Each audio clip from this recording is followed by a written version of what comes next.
So let's talk about awakening your ancestral lore. Let's talk about your bloodline. And let's talk about how badly the world needs our ancestral lore. Probably worse than it's ever needed it before.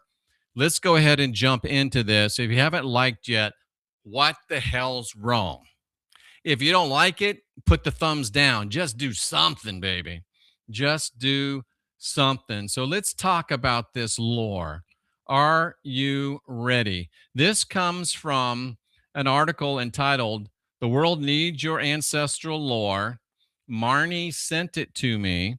It's from a website called Secrets or Stories of Ancient Wisdom. Her name is Catherine Matheson. Excuse me.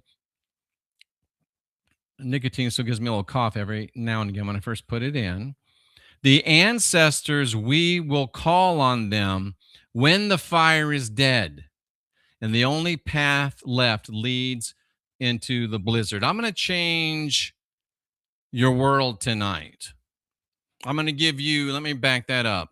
I don't change any worlds. I don't save anybody. I don't set anybody free. I don't wake anybody up. You have to do that your damn self. But I'm going to show you tonight that even though this world, sorry, is a really bad place right now, don't lose hope. Don't lose heart. It doesn't mean that things aren't bad, but it's actually really, really good that things are really, really bad. And this will change your world. This will change your world. And I don't think that we can overstate this. This level of uncertainty and fear and dread and loathing, and we're not even in Las Vegas. It's like we're in the middle of a massive blinding snowstorm. That's what it feels like, or a shitstorm maybe. And I'm here to tell you, I appreciate that, Jay Bing. I will accept that. Jay Bing says, you've already helped me wake up. That's what I do. I help. I'm the mailman. I just bring the mail. You have to open it up. Sometimes I bring you bills and you love me or you hate me. Sometimes I bring you checks and you love me. But thank you. I appreciate that. And that's what I'm here to do. And it is going to get worse before it gets better. And I'm so excited. And I'm not crazy. I think you'll get it tonight if you allow yourself to get it tonight. And we do have a fire right now to keep us warm. I'm in a nice house. I got a kitten over there. Everything's good. But that itself can even change.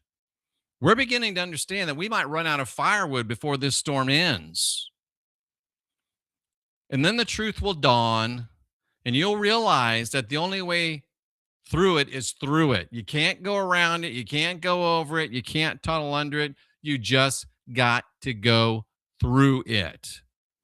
You're going to have to leave the fire, and you're going to have to walk out into that blizzard. And we need all the help we can get. We need help from ourselves, first and foremost.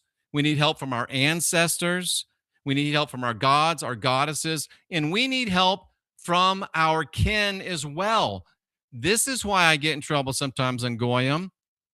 We need the black, brown, the red, the yellow that ain't bowed the knee to that Jesus fellow. Boom, I did it again. I didn't even plan that. Because we are going to have white people that are lining up to shoot us in the back, just like that little midget with the tiny forearms told me in that debate. Thank you, Divine Heathen. I really appreciate it. Jeff helped us all, but we only listened because he brought the truth, and see it is, and we can see it's effed. Thanks, Jeff. I appreciate it all very, very much. We outside the Abrahamic matrix are in a battle for our very survival. All of us white folks, black folks, red folks, brown folks, yellow folks that aren't in the Abrahamic matrix, we're in a fight for our survival. And the leveraging of our own individual lore, I don't want to say it may not be enough, but it would sure help if we could leverage the help of all the people outside of the Abrahamic matrix. You see, that's why I leave the door cracked. I know some of you are wondering. That's why I leave the door cracked. That way, if the door's cracked, there's a much less chance of having crap on the carpet. Just so you know. Because Rooney, he's a little, he's not regular. Let's put it that way. I don't know when he's going to drop a bomb. But if he does, we'll have to take another break because it's kind of smelly. So why not leverage the help of all of us outside the Abrahamic matrix? That's all I'm saying, Goyam. That's all I'm saying. Heathens, we fell separately because we didn't want the help from those other people. Maybe it's time to learn a lesson. If we fell separately, maybe together, not maybe, together we can stand. Can we stand on our own? Yes. But why make it harder than we have to? Because together we can win. Are you okay with that? That's what I'm talking about. That's what I'm talking about. We can win together, folks. We can win together. That's the only reason I talk the way I do. Come on, where's my camera? What happened? What happened? Boom. That's the one I want. Turn it on. Where am I? Where'd I go? I'm gone. I'm gone. Well, I guess we might have to leave it this way. I don't know why. Let's do it. Maybe we can do it like this. Nah. Like this. Nah. Like this. Nah. I guess we'll just leave it like this. I know most of you can't even see the stuff on the slides, but I know some of you want to just look at me. Said nobody ever. But you know me, I'm not the greatest on what the hell just happened there? Oh, I got the wrong thing selected. Wow, this is fun, isn't it? That's exactly the opposite of what I want. Maybe if I stop sharing now. Nope. I don't know, folks. Let's do it like this. Drag to move. Well, you don't want to just look at a big black space, do you? So just look at the slides, I guess. I don't know what's going on. I really don't. Oh, because I'm not sharing anything. So if I do this now, sorry. If I do this now, yeah, perfect. If I do this now, what do I do here? Share screen. Let's do, well, we're just going to have to do this. I don't know why that worked this way today, but that's terrible right there. How about that one? That's not even what I want. I want you to be able to see. Well, you're just going to have to, and now you can't even read through the damn things. I got to learn sometime. This has never happened before. This is kind of weird, man. This is kind of weird. Why do I have three things? Why do I have three things? Landscape. I don't know. I really don't know. I guess it doesn't really matter, does it? So anyway, we'll just do this.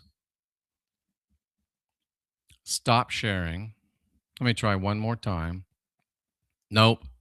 We'll just do it like this. You don't need to see the slides. So indigenous knowledge is our true foundational and biological, our true cultural operating system. It supported human survival for tens of thousands, if not hundreds of thousands of years. And I want you to think about that.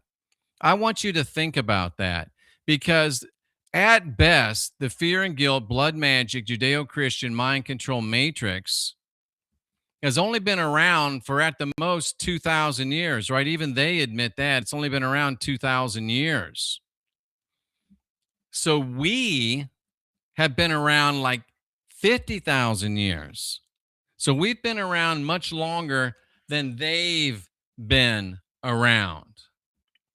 And ancient wisdom, including my ancient wisdom, comes from the people that I'll call the Tua, because I can't pronounce that right. I believe it is humanity's source code. And today we're being bombarded with this Abrahamic end time prophecy nonsense. And the most important thing that you can learn tonight is to keep in your mind that their end times, after their end times, comes a new beginning. We're witnessing events that are bigger than once in a millennia. These events that we're witnessing are a once in a species moment. And this is why the wisdom, including that of the Tua, it's returning now specifically at this time because it's for this time. And if there's ever been a time for you to pay attention to what's guiding you, that time is now. Thank you, G Moore. I can't figure out this damn thing, but you'll get it. You'll get it. Now's the time to figure out what's going on.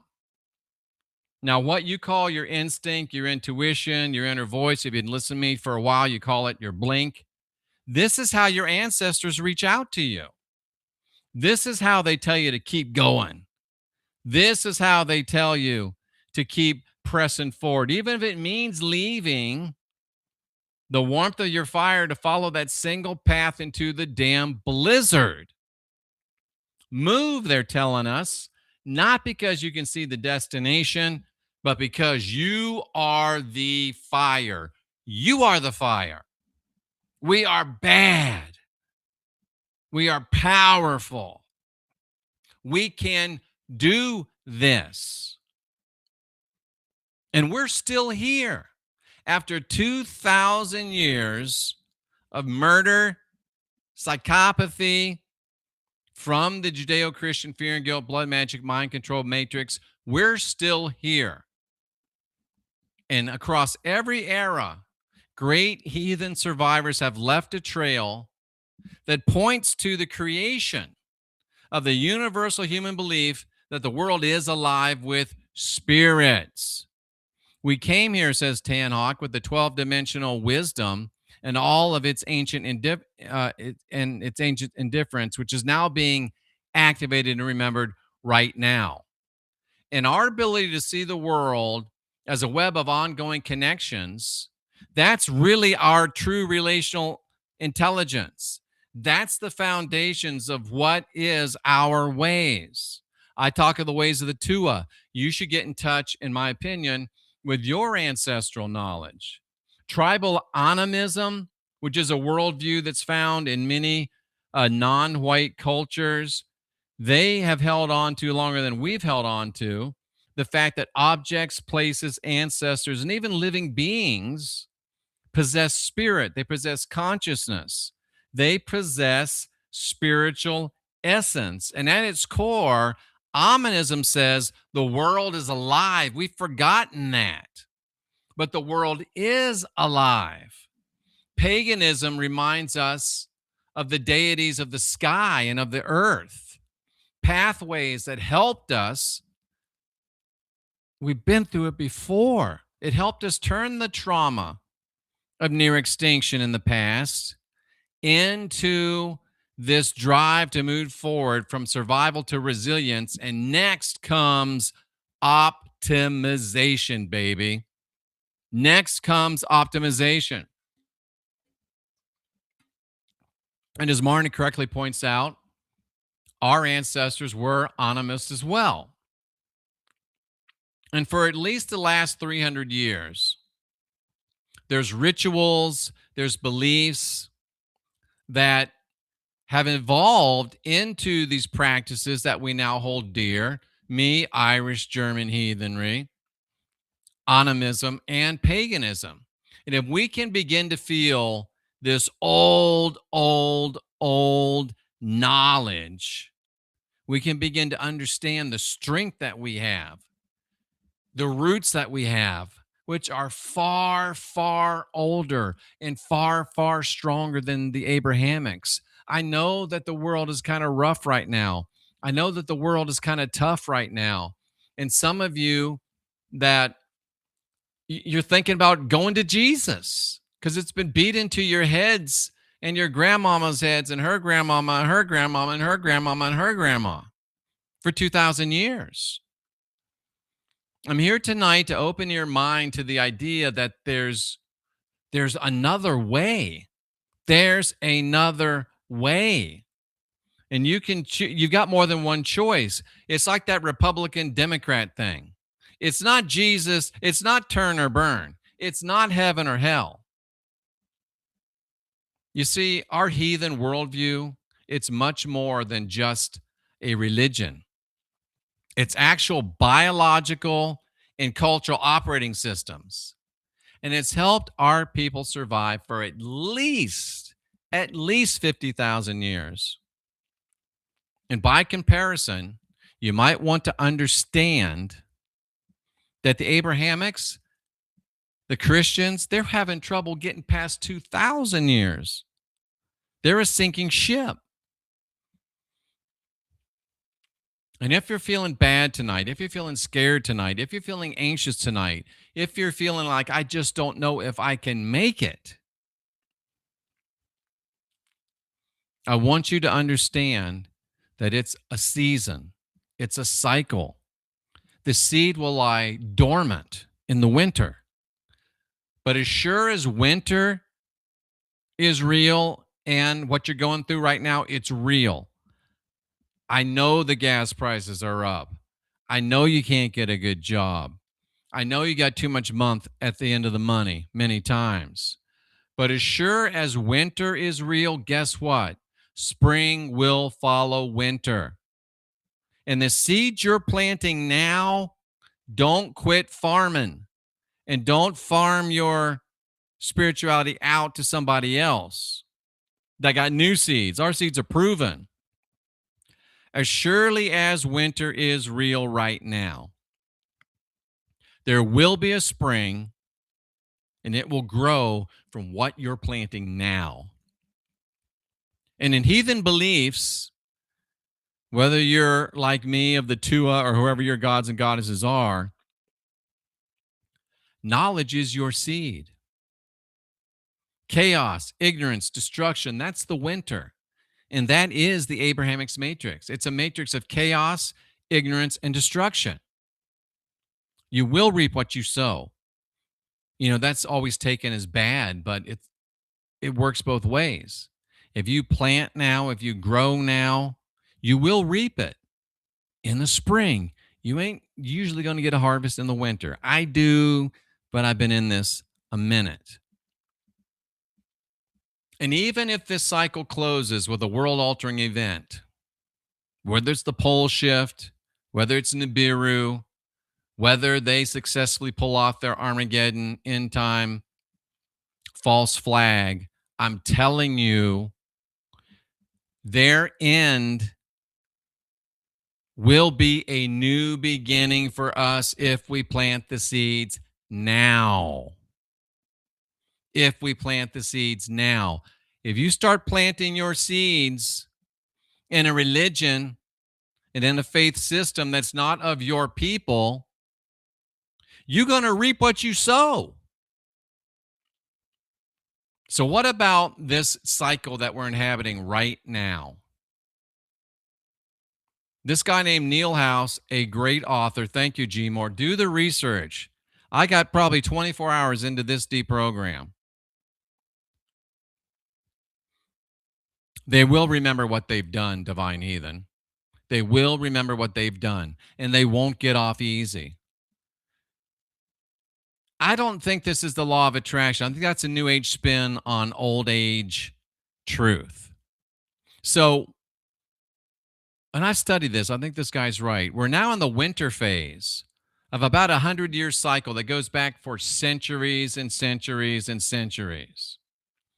And these seasons turn, and they each last about 20 years. You remember the 80s? That was kind of like spring. The second turning is summer. Then we kind of had the explosion of awakening, right? And then we have autumn where things start falling apart on a global level or a flat level. That's not what we're about tonight. On a worldwide level. Crises are the norm. Our institutions decay. People start polarizing, which is a good thing, really. And you see society transforming, but not in a good way. But if you can just keep your mind,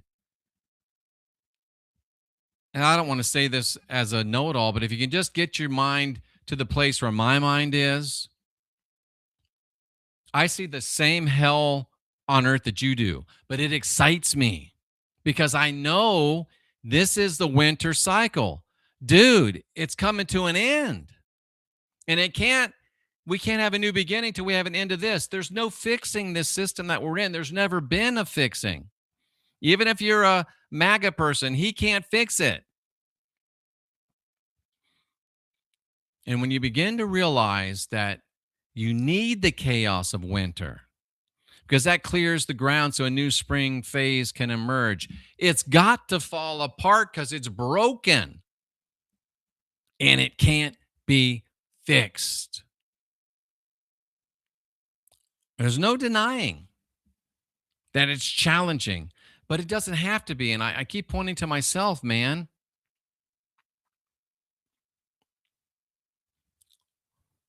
If we can ask ourselves, instead of, Tony Robbins, he doesn't get everything right, but he made a great statement one time. He said, the quality of your life is dependent upon the questions that you ask yourself. Let me give you kind of a mundane example. If you keep asking yourself, why am I so fat? It's not going to help you. But if you ask yourself, how could I lose weight? Now your brain's going to give you good information. If you ask yourself, why am I so stupid? It's not going to give you any good answers. It's going to give you justifications. But if you ask yourself, how can I improve my intellectual capacities? You'll get good answers. If you ask yourself, why do I keep attracting crazy women or sorry men? You're not going to give yourself any good answers. But if you ask yourself, how can I attract people of quality?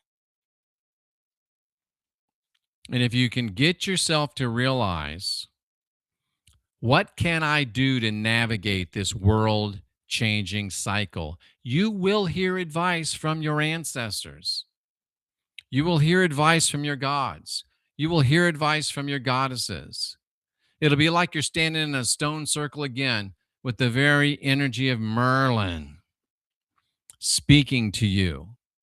And I want to show you 4 strategies that the gods and the goddesses of all the great heathen people, both folk and kin, are whispering right now, that if you'll just open up and listen, they will guide you through this.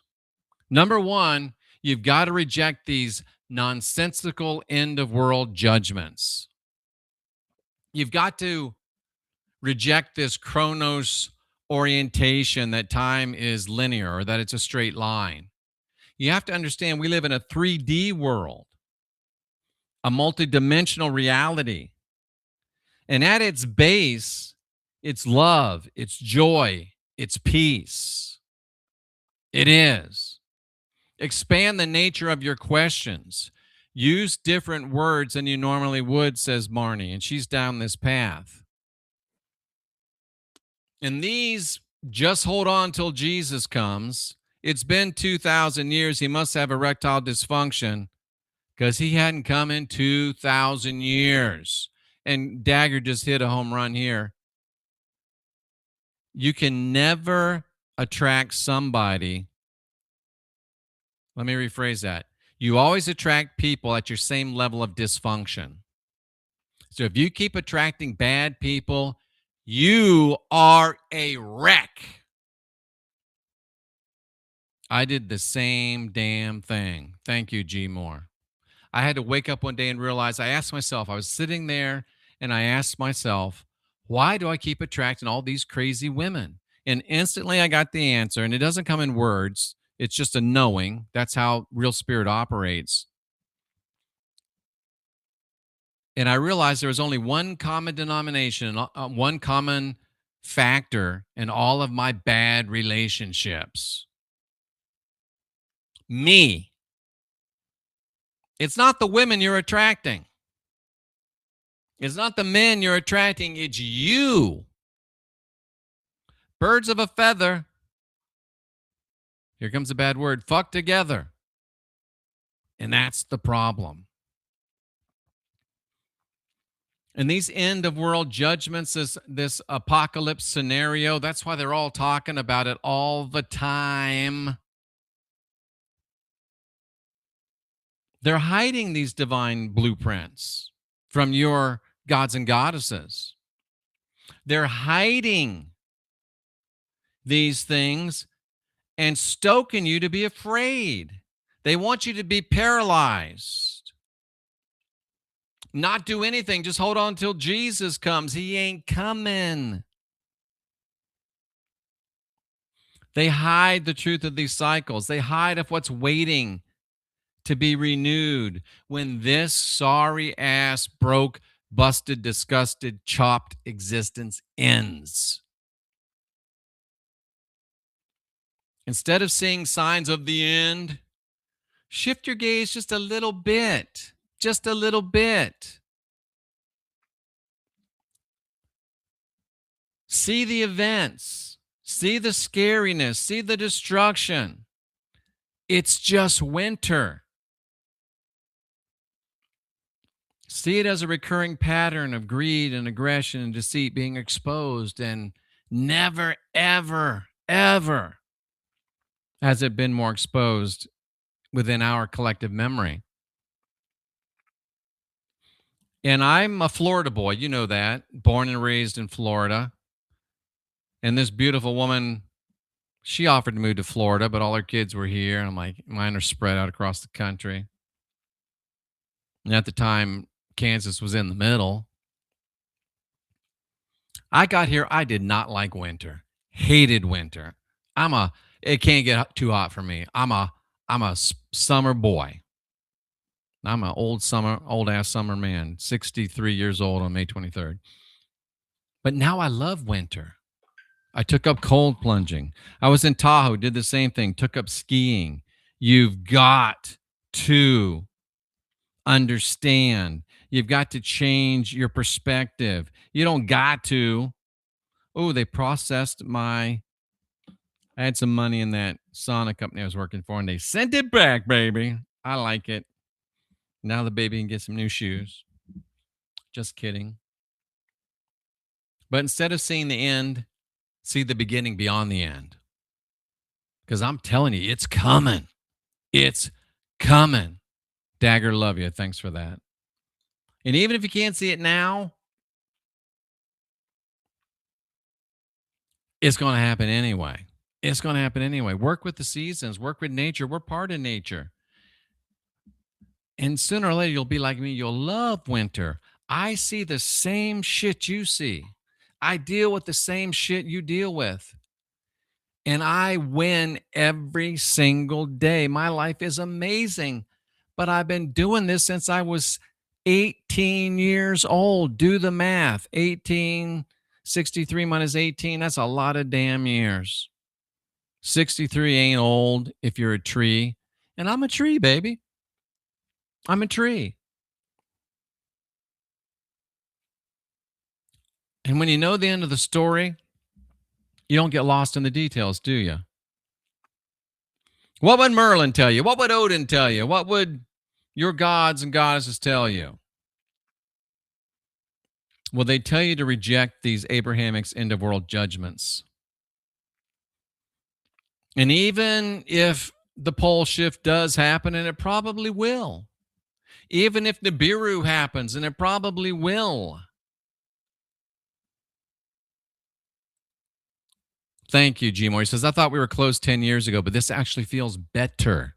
Yeah, that's 45 years, a long time. I've been in this longer than most of you have been alive. And I don't say this with pride, but I've forgotten more about this than most of you know.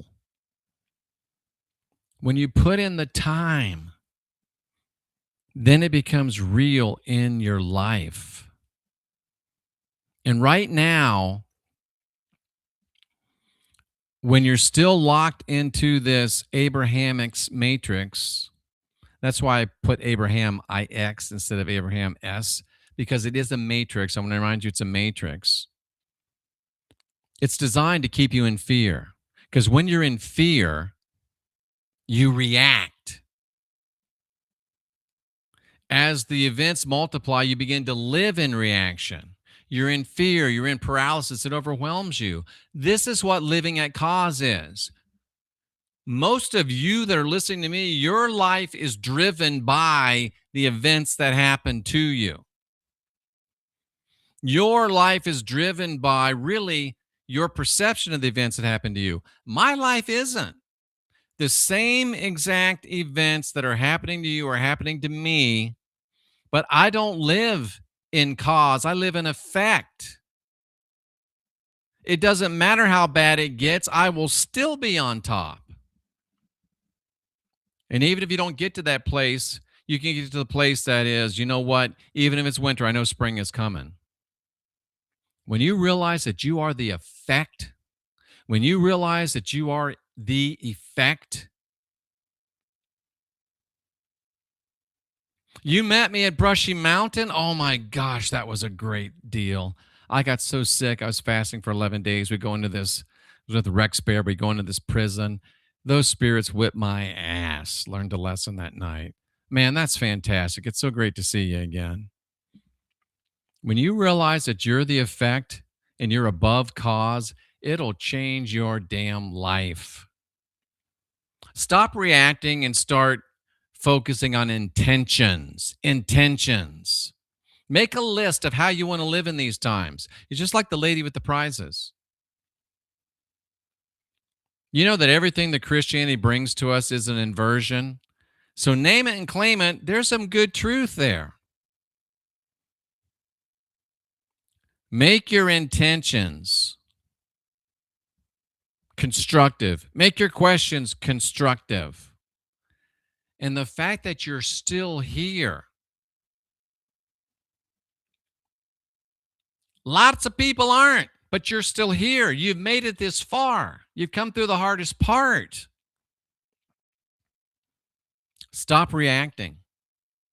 Go to your list and replace that reaction with your intention. And think about Dagger.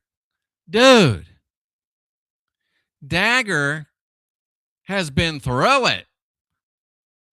Dead Wolf been through it. Cynthia been through it. But they never gave up. They never stopped. I've been through it. And even if winter isn't your favorite, be like Deborah. Deborah says, winter ain't my favorite, but it means spring is coming. But there's a deeper level. You get to love winter. You know, it's easy. Anybody can do it when it's easy. Hell, even Christianity works when it's easy. The real badasses are the ones that can do it when it's hard. Vince Lombardi, it's just a quote, once said that when the going gets tough, the tough get going.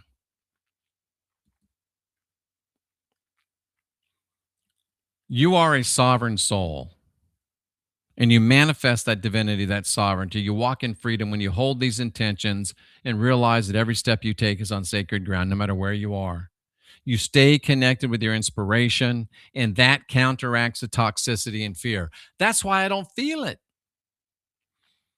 That's why I'm not affected by it. I'm above it. I've actually moved out of their timeline.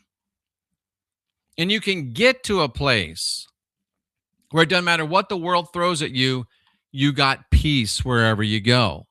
And our gods, our goddesses, our ancestors, they implored us to develop our personal well of peace and keep working on it.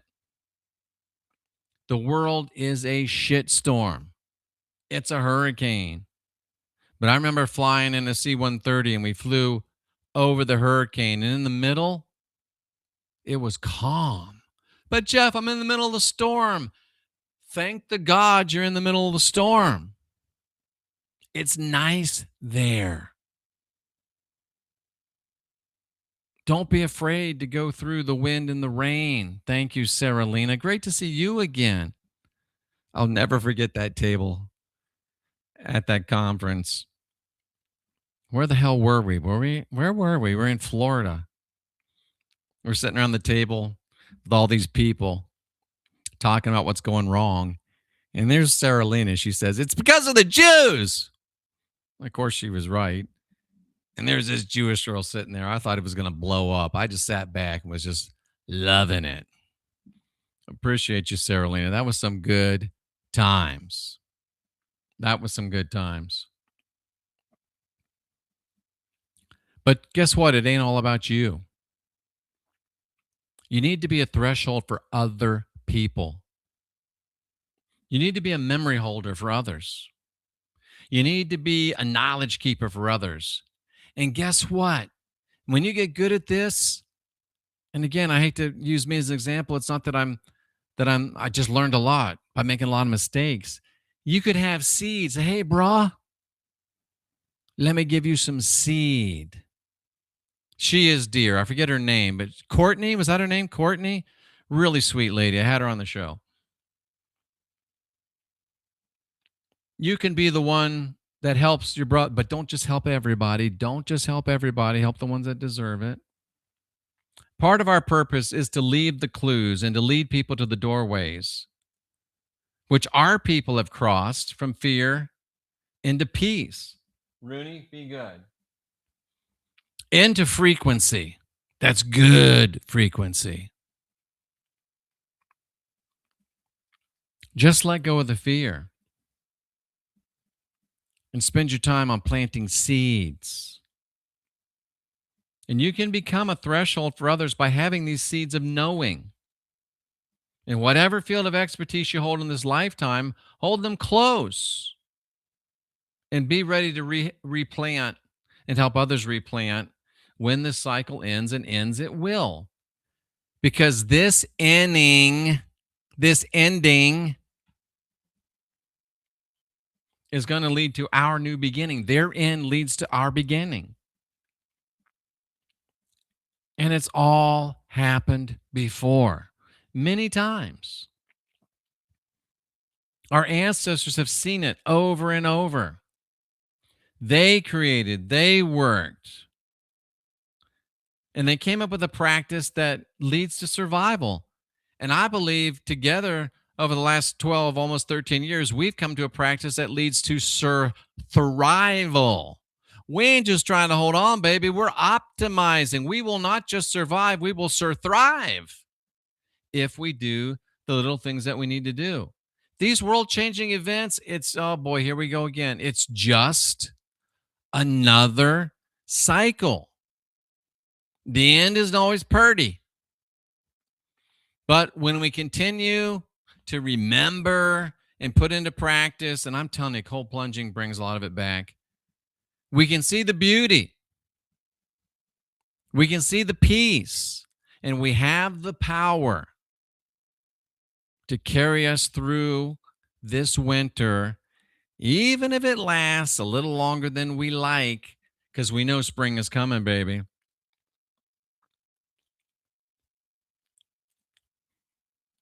And the good news is that we're going to have a blank slate coming.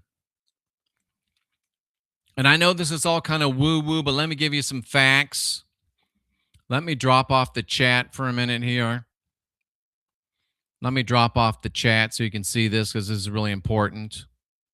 Thank you, Sarah Lena. I think it is very important. It's not all woo-woo, folks. There's actual reality happening right now. Do you know that this universe, and this is why flat Earth, space is gay, is part of the Abrahamic deception? Now, there's truth there, but it's really part of the Abrahamic deception, because right now, we're living through the ending of a 2,000-year cycle. At the same time, a 7,000-year cycle is closing. Exactly. So it's really a double global reset. And it seems obvious to any objective observer that a 2,000-year cycle coinciding with a 7,000-year cycle can only be one thing. And it's really two things that are the same thing. When did Christianity start? About 2,000 years ago. When did Judaism start? About 7,000 years ago. The 2,000-year cycle's ending. Christianity's finished. The 7,000-year cycle's ending. Judaism is finished, and Abrahamics or the Islams are part of it, so they're ending too. Their time is up. And when you connect to your ancestors, as Marnie's saying, you will begin to remember.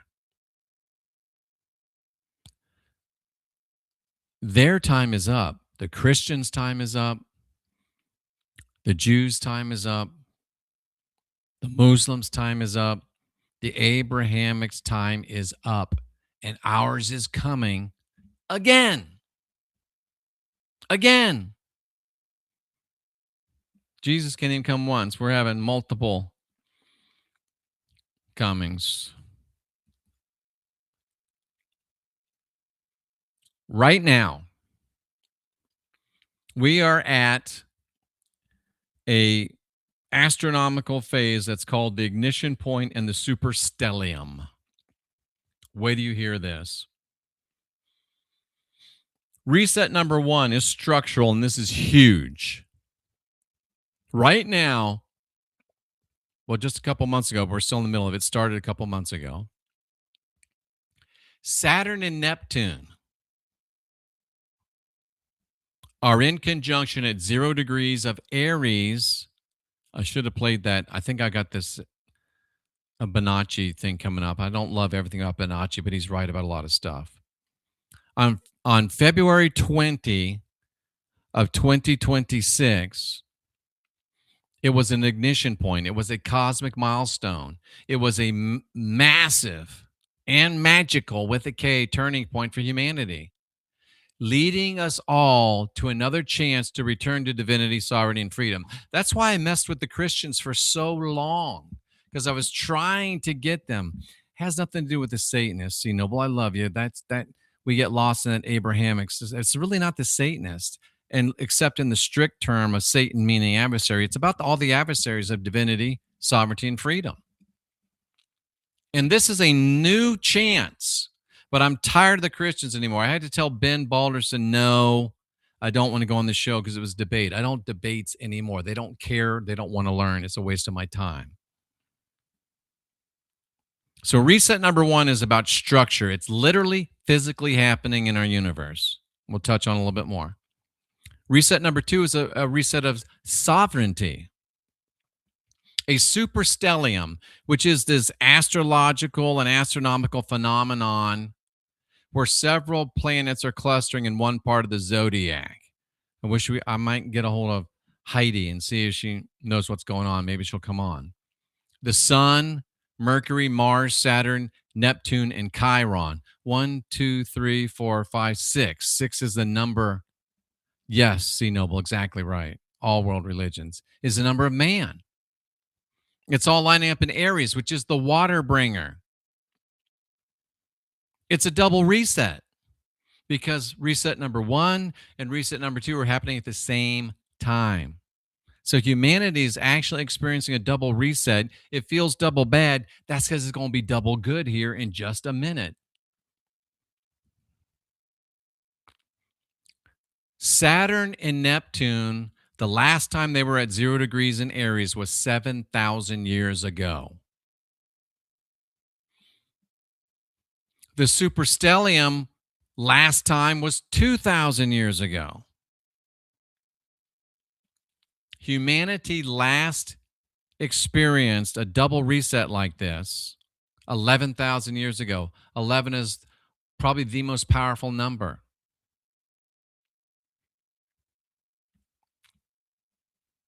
And as humanity moves through this, our star watching shamans have always been guiding us away. Move away from the coastal plains. That ain't nothing new. They charted the seasons. They predicted the weather by the stars. Well, the stars aren't real. This is the problem with the Abrahamics invasion, the flat earth movement. Our ancestors have long been encoding tradition and even survival data into our myths, into our songs. It even helps the hunters. It even helps the farmers. You see, our people, knowing that we're part of the earth, where the Christians say they're the lords of the earth, the stewards of the earth is under their domain. No, it's not. You see, we've been building a sense of order. Our, our stone circles provide us the fixed points. Our stone circles connect our land to the stars, which are real and benevolent and beautiful, not fake and gay. And this helps us to become co creators with nature rather than its victims, and certainly not to be so arrogant we think that we're its lords. This gives us the safety. This gives us the knowledge that creates stability for our people. When we align with the earth, the plants, the animals, the water, the sky, the fire, the air, and yes, the stars, they are not fake and gay. They hold the real answers, not some book written by a bunch of PDFs. Our great forefathers, Three Eye Atlas, exactly, Tanhawk, we'll get to that in a second. They understood this geometry, they understood this landscape. And when you understand it, it will spiritualize, it'll stabilize you spiritually. When you get more connected to the land and the sky and you stop thinking it's fake and gay, you will get stability and you'll quit waiting for some sky daddy to come save you, and you'll learn how to save your damn self and even thrive. There's secrets in the stars. And flat earth theology teaches you to ignore them. There's secrets in the comets and the seasons. They're actually a catalog of how to get through this thing. They're a catalog to get through this thing. Smoochie asks, why are the stars red, white, and blue? And this just came to me, Smoochie. Maybe for the same reason that people are different colors. 2,000 years ago, we moved from our heathen tribal complex into an empiric complex. Instead of ruling ourselves with our fellows, we all got lumped together to be ruled by people that aren't our fellows. Remember, it was the Holy Roman Empire that replaced our personal, our heathen, our tribal sovereignty. We were all divine, sovereign, and free, and we just left each other the hell alone. But here comes the Holy Roman Empire, the Christian church, the manifestation of the Abrahamic matrix, with all of the state-granted citizenship. They tore down our sacred groves. They made us follow written laws from Bibles and governments. They started taking half our shit. Do you realize that the American Revolution started with a tax that was maybe 5, 6, 7%, and now we willingly, happily pay 30, 40, 50%? Are you kidding me?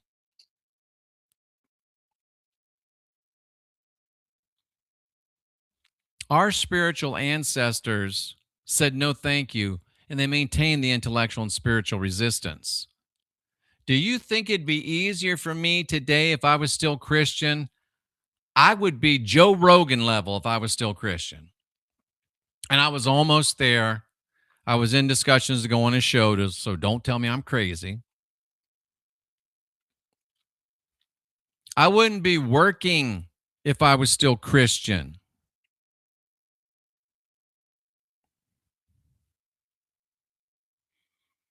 And what we did was we started storing our knowledge in the only place that the Christians and the Jews and the Muslims could not burn down, and that was in the memories of our people.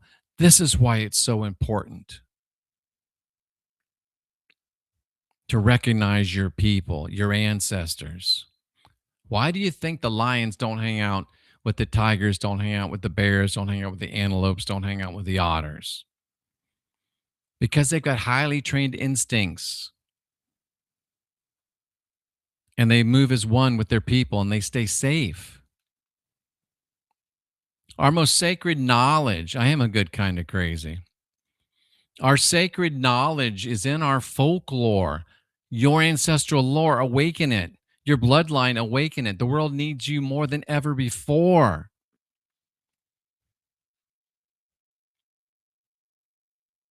This ensures our old ways will survive and it ensures we will thrive.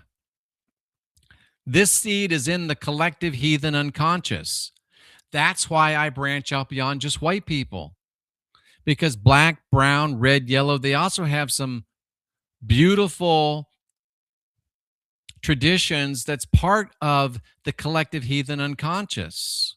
That's why we didn't have any wars before Christianity, before Judaism properly. We had some skirmishes. Sometimes they'd steal our sheep and steal our women, and we'd have to settle some scores, but we didn't have what we have now. There was not a world war until we had a world religion.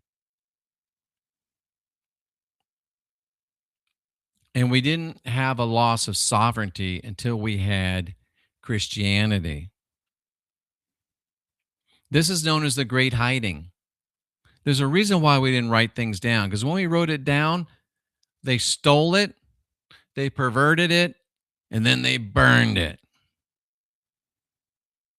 And it's much better to know than to read. That's why heathens are against revelatory knowledge. We don't need anything from a book. We don't need a mediator. Oh, Jesus is the only mediator between God and man. You see, that's the problem. I don't need a mediator.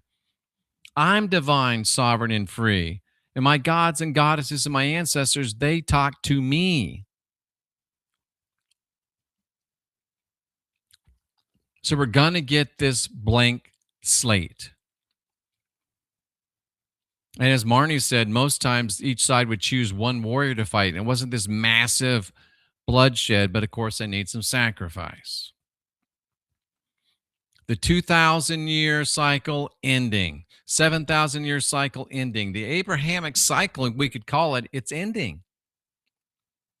And we're watching as it falls apart, and I can't be any happier. I can't be any more excited. We're witnessing the collapse of outsourced divinity. Yeah, Tannock says, when did we start wrestling with powers and principalities and rulers in high places? About 2,000 years ago. We're watching it fall apart, and we should be happy. It's not the time to vote harder. It's not the time to vote harder.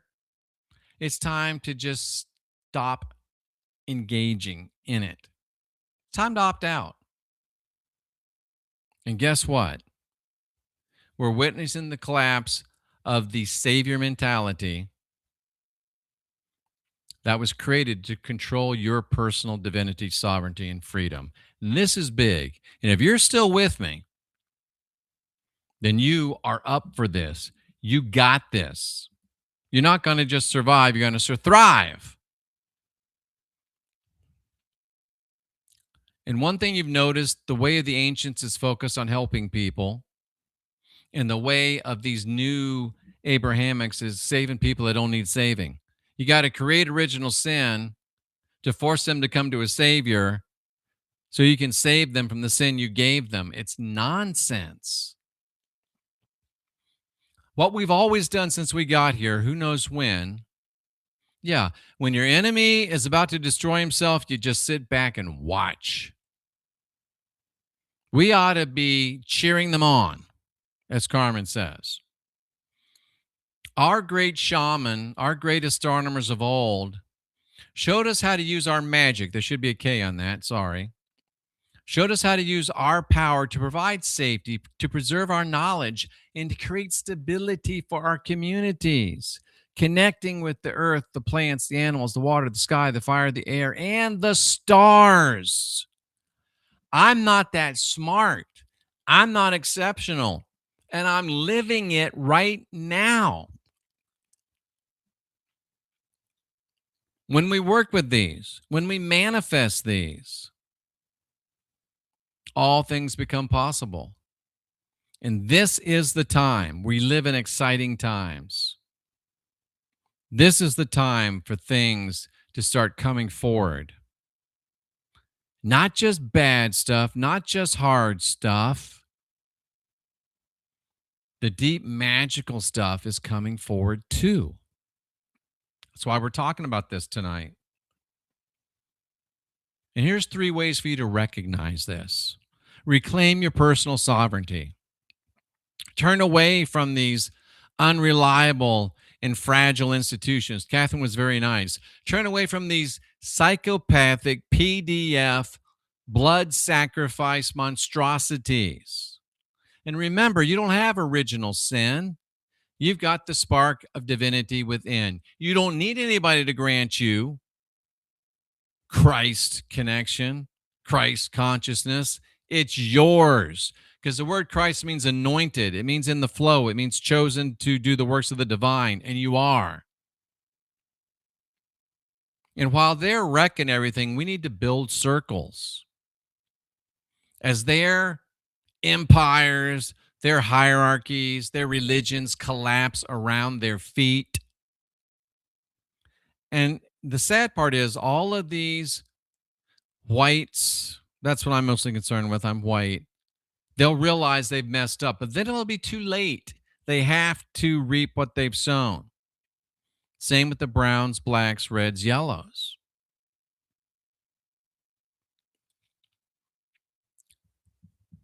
If you want to get out of the apocalypse, now's the time.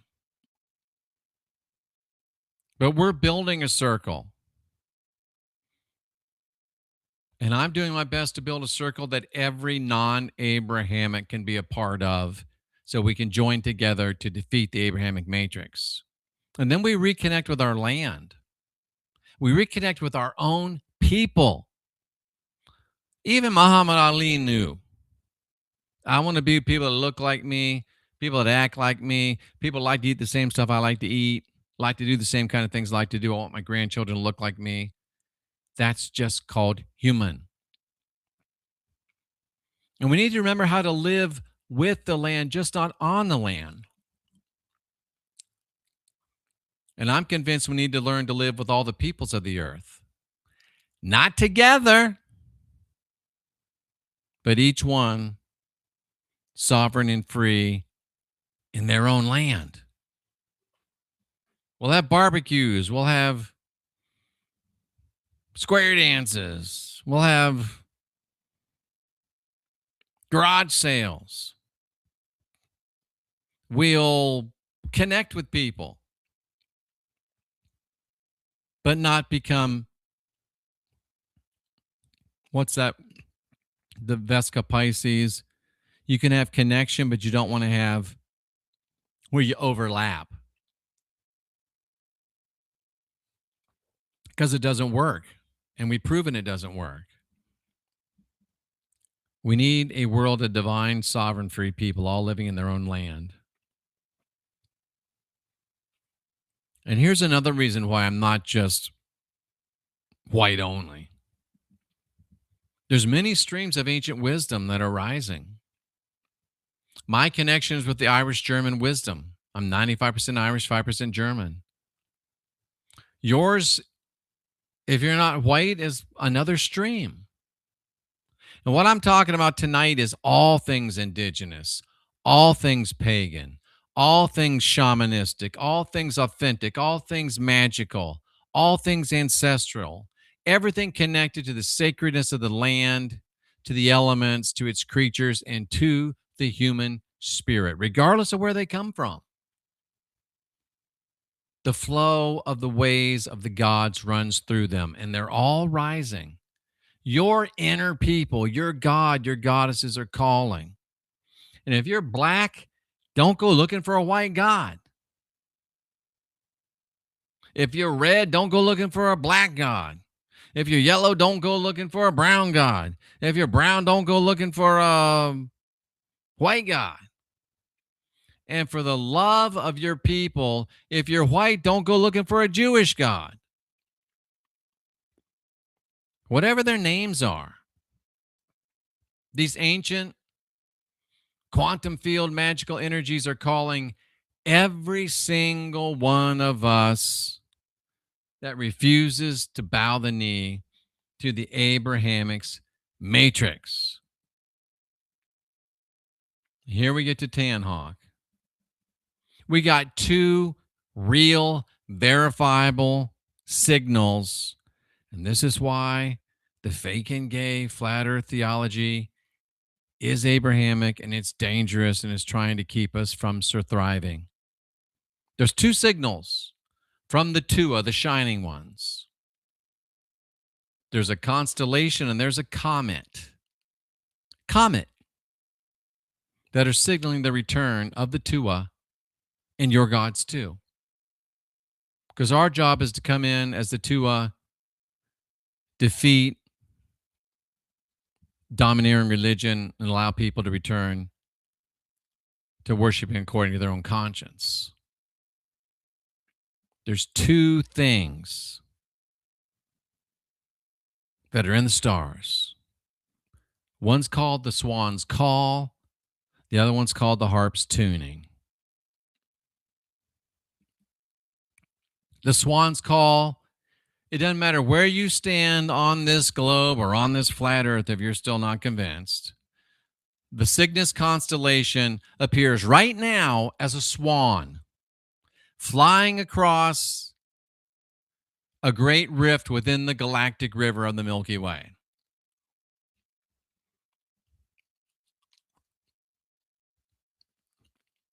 And do you know that right now there's a massive overlapping cloud of interstellar dust that's blocking the light from distant stars? Looks like a dark lane splitting the Milky Way. The most prominent is called Cygnus, and that's why they sometimes call it the Cygnus Rift. Third eye atlas recalibration, absolutely, Tanhawk. This is believed to be the energetic and symbolic gateway where life begins and to where it returns. It's also connected to the Tua because this is the path that we took when we came here in the first place to ancient Ireland. And it's the path that we will lead all of you on that are going to join us because, God, I wish I could see you. Wish you could see me. Some of us aren't satisfied to just take this earth back from the aliens. Some of us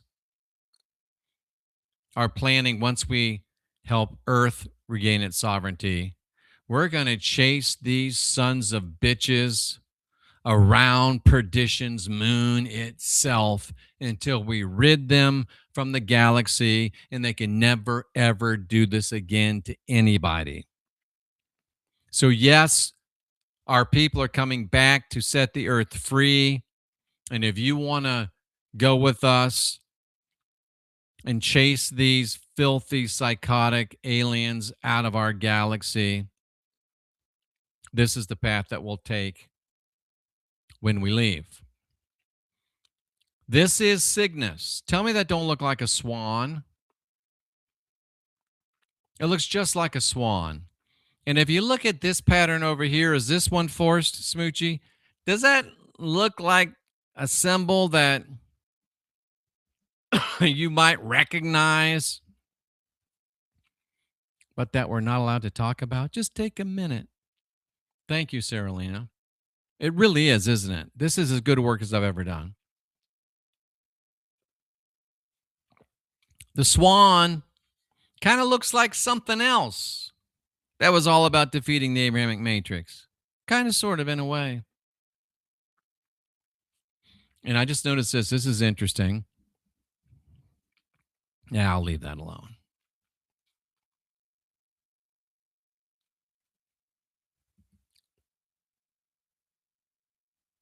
But this dark opening isn't empty.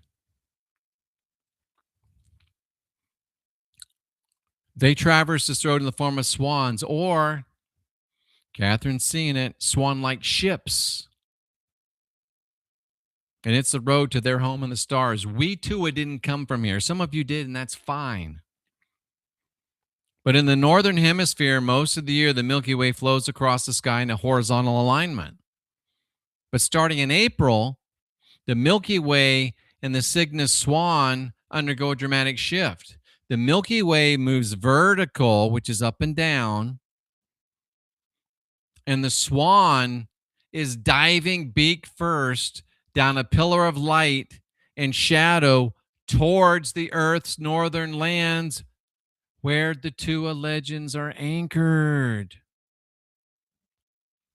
This is beautiful if you get it. Since 1972, that's been a minute. I wasn't even in high school yet. Science has recorded only a handful of truly giant frequency bursts out of Cygnus X3. But this year, starting in January of 2026, which is 10, which is completion, we're seeing frequency burst of unprecedented power. Cynthia's telling me, oh, the solar flares and all of this stuff is coming. The magnetosphere is weakening, and it's all true, but it's all good news. I get excited. She's like, what's wrong with you? The duration of these bursts, the spectral range, the energy buildup, as Tanhawk said earlier, we've never, ever seen anything like this in our recorded human history. In previous flares, it hit a peak and then it'd decay rapidly over a few days. But the 2026 event is 100 times stronger than any other past signal. And it lasted all of January, all of February, all of March. And it's dominating the high frequency spectrum. You know that Judaism, Christianity, Abrahamism, that's low frequency. It's blood-based. It's sacrifice-based. And no matter how good a Christian you are, your religion's based on a father sacrificing his son and commanding everybody to eat his flesh and drink his blood. That's just a fact, Jack. Oh, you Protestants only do it symbolically. Oh, so you're just a symbolic cannibal. You're just a symbolic vampire. I guess that's okay. And if it's okay with you, you have the right to embrace it. But this 2026 burst, this 10 burst, this completion burst, it's high frequency, baby. It's destroying low frequency. If it's low, it's got to go. A signal 100 times stronger moves us into shouting territory. Science and magic are giving us a clarion call. This is what the rapture's faking. This is what the rapture's faking. The Lord himself will descend from heaven with a shout, with the trumpet call, the call of the archangel. No, it's our call. They're just stealing our stuff like they've always done. Oh, the veil was rent in two when Jesus quit his dirt nap short of 3 days. No, this is the real piercing of the veil. And it's this energy that's awakening the ancestral memories of those of us of the Tua lineage. And that's why I'm not Joe Rogan level. That's why I'm working. Because my job is here being a person that has awoken my ancestral memory, helping you to awaken your ancestral memory. And there ain't enough money to make me not do that. I don't want to say this, but it came to me and I have to say it. It's because I'm one of the shining ones. And Rapid Dog just said swan song. That's usually associated with bad times, right? Because they know. They know. The swan song is their swan song in a negative way. They're done. And they know that the very derivation of that term, swan song, they know that when the swan sings, baby, it's over for them and it's just beginning for us. And I compared that to 1 Thessalonians 4:16. This is where they stole the rapture from. And do you know that a swan's call is called a bugle? And in the original Greek, that's what is being blown at the rapture, a bugle. That's funny. Smoochie, I'm not a chosen one. I'm just doing what I do, but I'm doing it. A sharp, brassy sound that cuts through fog and distance. That's exactly what the word means in 1 Thessalonians 4:16. And to our people, the tua, the swan is the sovereign bird. And I'll butcher this, Marnie, but you can help me.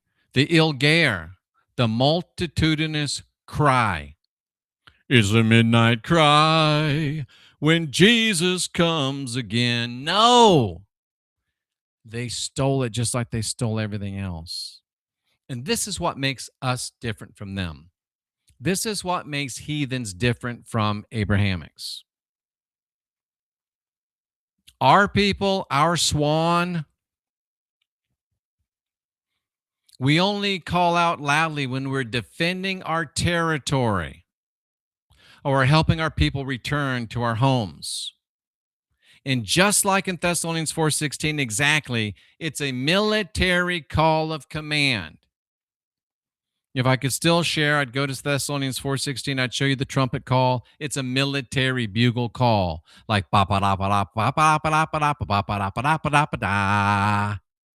you, Marnie. I got one sort of right. They stole it. Our swan song is their swan song. It means we win. It means they lose. And I don't want to get, because there's a lot of stuff in this, but if you was in the cavalry or if you were fighting against the Indians and you heard a that was good sound. If you was an Indian at that time, that was a bad sound. That was a bad sound.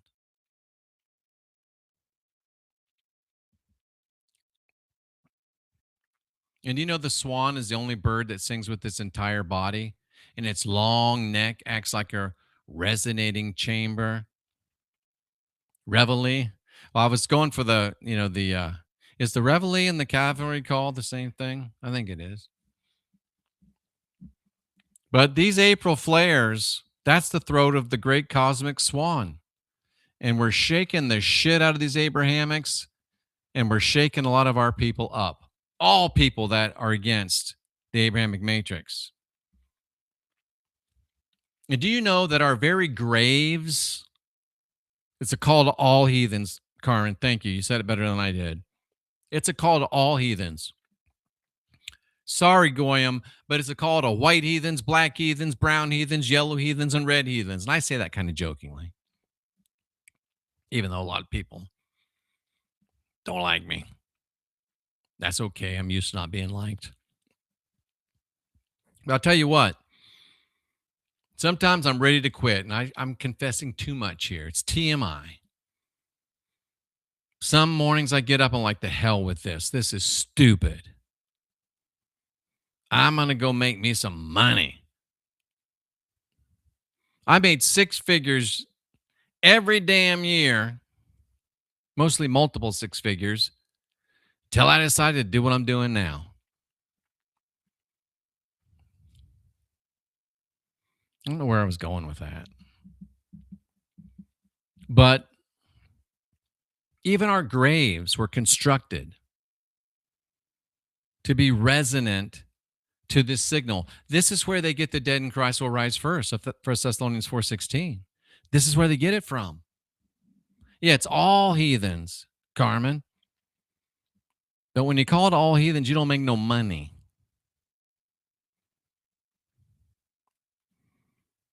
And the very stones of our graves respond to the shout of the wing. This Cygnus flare, the comet that Tannock was talking about, even the stones of the earth. And what did it say? What did Jesus say? Even the rocks will cry out. Stole it. The rocks are crying out, but it ain't a tune that Jesus would want to hear if he was real, but it's hard to hear if you weren't real and you don't have ears.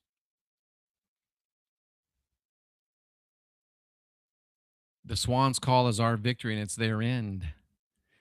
You know, you've always said, Jeff, what do you never give us anything? You just tell us how bad it is. Here's some things for you right here. Now let's talk about the harp's tuning before we get the hell out of here.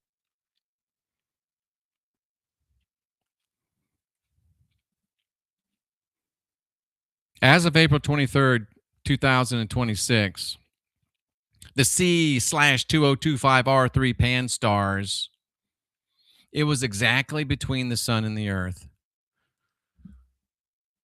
You know, Charlie Kirk, parodied by Candace, Shabbat Shalom, Daddy's home. Well, baby, Daddy is home. Daddy is home. I don't take no baths, Marnie. You know, Sarah, I've thought about that. Please send me an email. If you don't remember my email, send it to me, because just about every damn one of these things I do can be a book. But I don't know if anybody will buy it.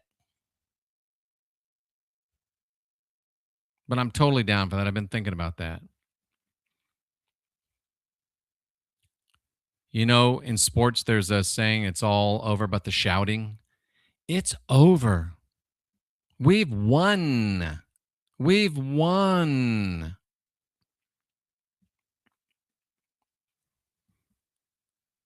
And it's already more than halfway there.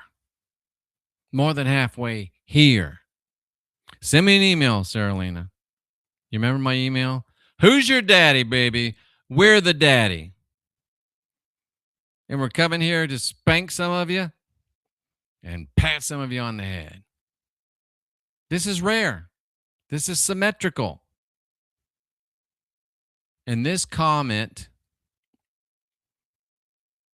hasn't been in our solar system for 170,000 years, which is an 8. And if you know anything about anything, you know what the 8 is representing. The tail points at the Earth. That tail's a plasma string, tens of millions of miles long. So here's another, I know I keep saying it, but this Abrahamic flat Earth theology is killing you. We don't know what the Earth looks like yet. Well, guess what, Smoochie? In life, somebody wins and somebody loses. And the problem with our people is we've been too damn nice to too damn many for too damn long. It's time for some winning. I don't know about you, but I'm tired of losing. I'm tired of being, nice guys do finish last eventually. Nice don't work. After we kick their ass, we'll be nice to them. We'll let them, well, I'm not even going to go there. It's filled with charged particles interacting with Earth's magnetosphere. If you're going to rid a planet of a virus, you got to get rid of the protection around that planet, don't you? Yes, the magnetosphere is failing. And that's good. Good for the winners, bad for the losers. It's causing. Yes, I am. Saralina, that's more work, but it's a good idea. I thought about that too. It's causing geomagnetic pulsations. Yes, there's a lot of earthquakes. There's a lot of geographical shit going on. Better to ask forgiveness than permission, right, Dagger? That works in a lot of things. And the reason why all that's happening is because the Earth's magnetic field is being plucked like strings of a harp. The Earth is out of tune, and the swan is getting it back in tune. Man, this is deep. This is definitely a book. And there's the swan. It's a comet, just like Tanhawk was talking about. It's a comet, and it's real. It ain't fake. It ain't gay.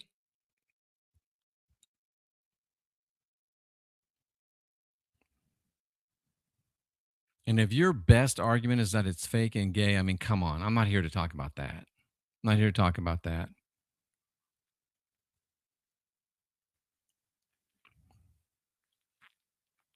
There's the swan. Am I done? Damn, I didn't want to be done. Oh, good, I'm not done. The spiritual significance of this moment is impacting Earth's harmonic grid. It's activating frequencies. It's changing things. And our Tua prophecy says that before this cycle ends, before winter ends and spring begins, there has to be a handshake between the sky and the earth. Oh, you think that's, woo woo. But we understand from physics that resonance energy transfers between two objects without any physical contact. You ever have tuning forks? You sit them next to each other, you ping one, the other one will do it. That's some deep resonance. And the comet, we'll call it Tanhawk's Comet, it is absolutely, literally enabling the Earth to shake hands with the swan across 30,000 light years. There's your Trinity 3. The harp's tuning is the handshake. And it's ensuring that our people, my people, I'm getting a little ethnocentric, it's creating our stable energetic landing place as we return to the stone frequencies from the road of souls. These are the real souls under the altars. Like in Revelation, stole it again. This is deep, literally deep. So, what does this mean for us? It's transformational. I mean, even heart might be good. See, Noble, even heart might be good. I haven't thought about that. It's awakening our genetic memories. It's a sonic key that's unlocking the ancestral memories stored in our DNA. And if you get outside that Abrahamic matrix, it'll happen like that. It's helping us remember our ancient wisdom.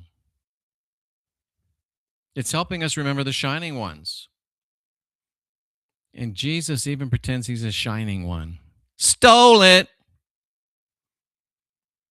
Jeff, how can you be okay when all this is happening?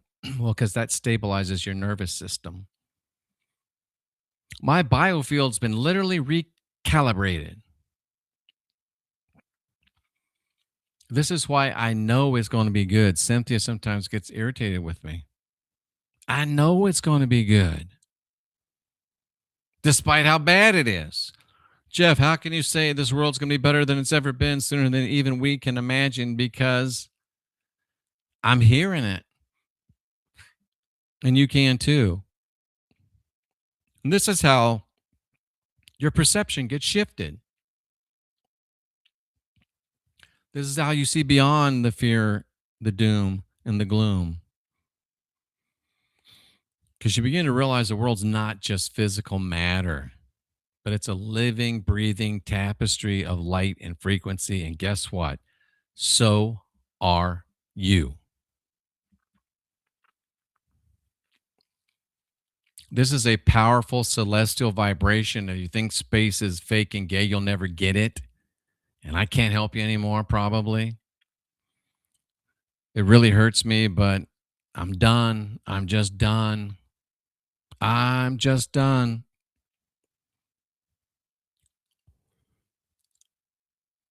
It's wakening these soul deep frequencies, these thetan deep frequencies. It's helping us remember. It's helping us find that place of peace where we can hear it. These two cosmic cycles have returned at this very moment. Magic melding with science to allow us to step into the real great work. One day soon, very, very soon, y'all gonna know Jeff wasn't crazy. Well, maybe in a good way. Because you're gonna find out what happens when the two will come back. This is the real second coming. The second coming's real. This is it. We're coming back since for the first time since Genesis 1:1. We're coming back. That's really good news for some people and really bad news for other people. And it's up to you. So if you can peel away about 10,000 years of layers away from our society, you'll find a time when we all followed our own ways and left each other the hell alone. There might have been 1,000,000 people alive then. And here's a little tip: they weren't all white. Some of them were even Jews, Sarah Lena, the Jews. We don't know that. I'm just being funny. But here's one thing we do know: they were all heathen. There wasn't no Abrahamic curse yet on the planet. Because even as Rabbi Laitman tells you, and don't worry, I'm not going to play it again. Rabbi Laitman told us they invaded this world. We're about to send their asses packing, and we're going to chase them till they're completely out of our galaxy. I think that he who shall not be named has closed off their portals. They got nowhere to run. We will hunt them down. Just saying. What do we have to do? Return back to the land. Remember that we got more here on our side than just humans. Everything has a spirit. We got to get back to the place where when you were rich, you know how you knew you were rich? Because you could give away stuff to your people. That's when you knew you were rich. We cared for our children's children rather than spending it all on ourselves, on silliness. And we use songs and stories, which Jesus also stole. If he were real, he would have stole it. And it's a living archive of who we are and what we know. And when we lost that, that's when we lost our hope and started getting fear. But the book of invasions, yeah, we have a book of invasions. Ain't always pretty. We're poet warriors at our heart. We want to bring esoteric lore to you. We want to bring art to you. That's why we came here in the first place. But if you are going to insist on domineering other people, then we're going to have to give up the poet for a second and become warriors.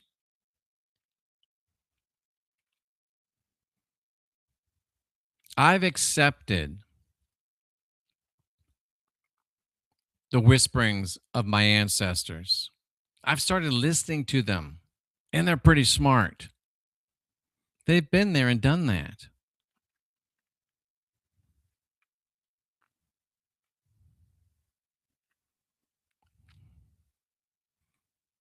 I'm learning from what they've shown me and what they continue to show me. And it's much more than a book. They're way markers on the long lost map of our ways.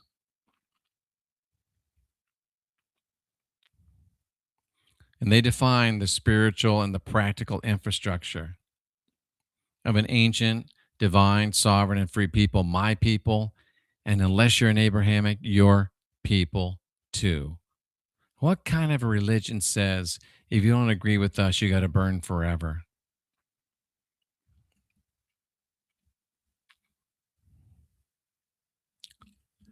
Jeff, what do you mean by the spark of divinity? It's what my people have been talking about forever. Is it the Geis, Marnie? And they've even perverted altar. What's the altar? That's where you come to do a sacrifice. They tell you to put yourself as a living sacrifice on the altar.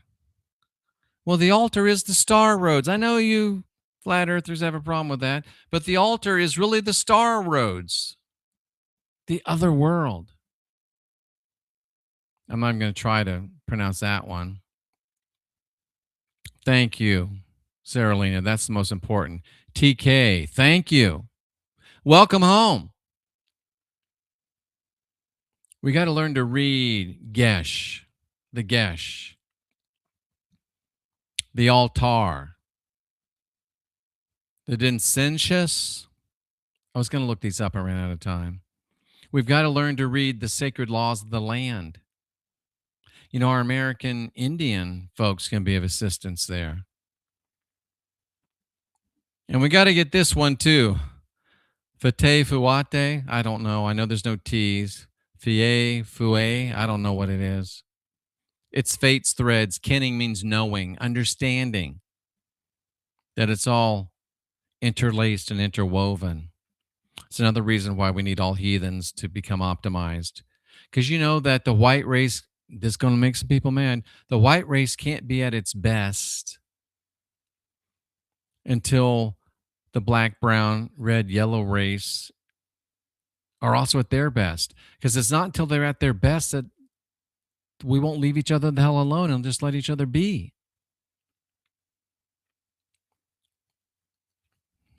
Until you can create your best, you'll always want somebody else's stuff. And when you've created your best, you don't want nobody else's stuff. And then we have to remember our inspiration, our songs. And when we do this, we literally get a map. Marnie can tell us how to pronounce that. We get a map of ancestral lore, which shows us how to win. But more importantly, it shows us how to win, and we help everybody else win. You know, I used to say, nobody's free till we're all free. Nobody wins till we all win.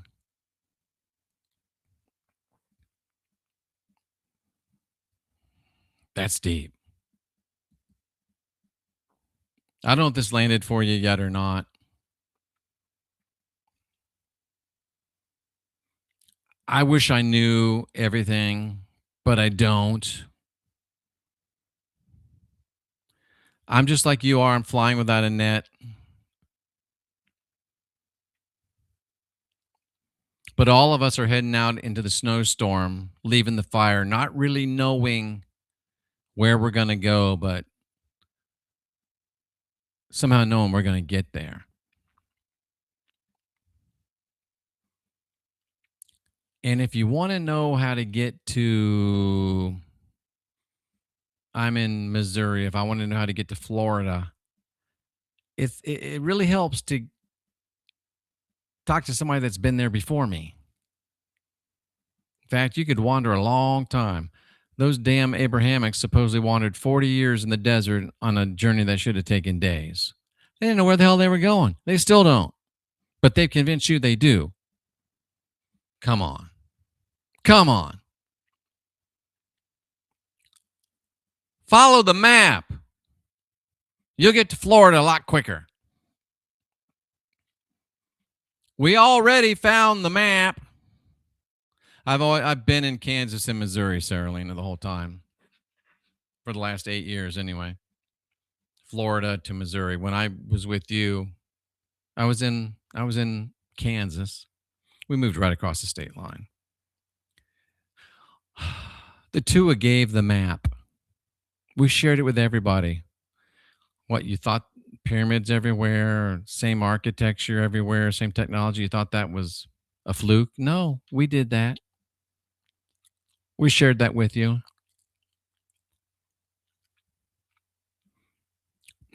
Because that's what we do.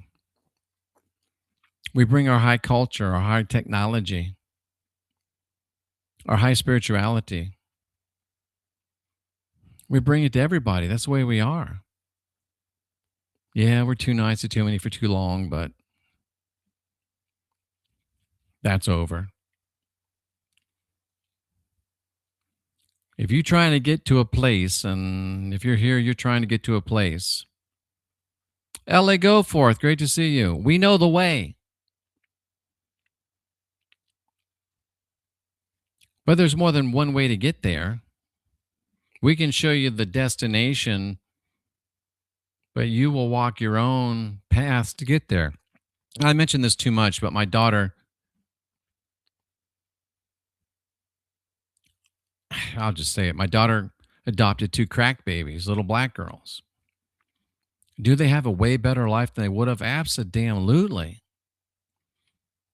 They're, I just saw them, happy, beautiful girls.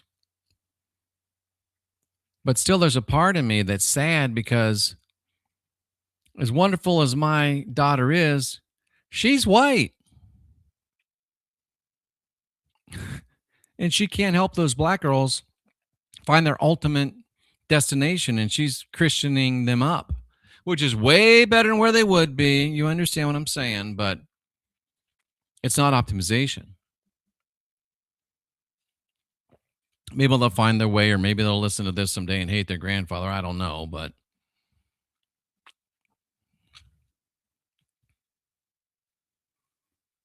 do you care to look? Do you care to see? If you do, we got something for you. If you can't, well, we can't help you.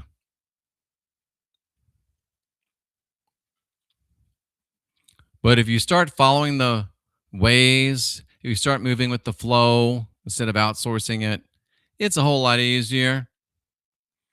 Dead Wolf, if I mentioned every place I lived in, I'd sound like that Johnny Cash song. Omaha, you know that one. I've been everywhere, man. I've been everywhere. I think it was Johnny Cash. No, he did the one about the Cadillac. I got it one piece at a time, and it didn't cost me a dime. It was a 61, 62, 63, 64, 65, 66, 67, 68, 69, 70 automobile. Same thing. We've mapped the way. It's a word I can't pronounce, but Marnie can.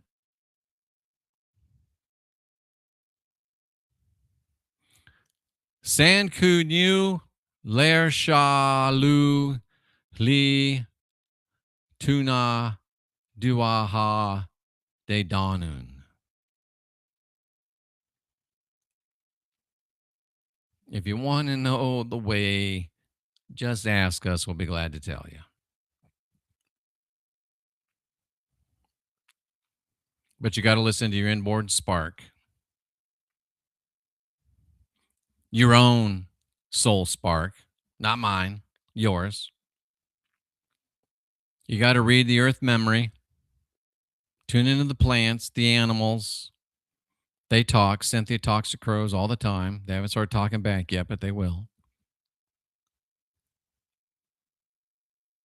You got to know fate's threads. It's all interwoven. It's okay. It's winter. Spring's coming. It's just the way it goes. You got to learn to sing life truly.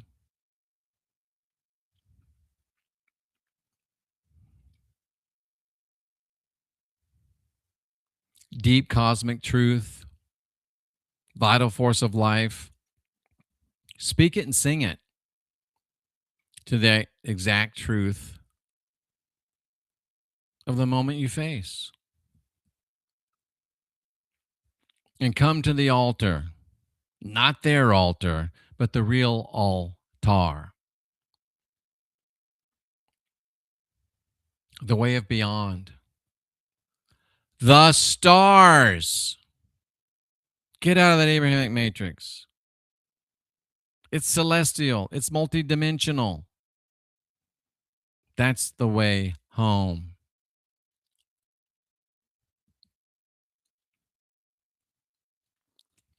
And if you're listening to the sound of my voice tonight, you've either left the Abrahamic matrix or you're thinking about it. And we need you more than ever before. You're seeing this. You're understanding how these ways help us understand the story and its end. But there's also magic involved, magic with a K, quantum ability, moving beyond this matrix. Be your own shining star. Because each one of you, like each waymarker, has its own power, its own magical ability. And this doesn't just point to the past. The past is an illusion. Past, present, future is now. And the best part is you don't have to become Marnie. You don't have to understand it all. There's no test. You can do this right now. Don't have to be superhuman. Don't have to study for decades. You don't need 200,000 hours of study like I have to learn these abilities. One day you'll be able to walk star roads, if you believe in stars, because they're real. They're not fake and gay. Have I hit that enough times? It'd be great to read the Earth's memory, and you will. But you're already aligning with the ways brought by the Tua that led to the ways of your people, just by engaging with these ideas, just by listening to this crazy ex-Pentecostal preacher turn heathen. We already covered this, how the tuning forks will vibrate even when they're not physically touching. Just by being here, that feeling you got right now, Sarah has talked about it several times, that's a quantum leap. You're already shifting. You're already matching it.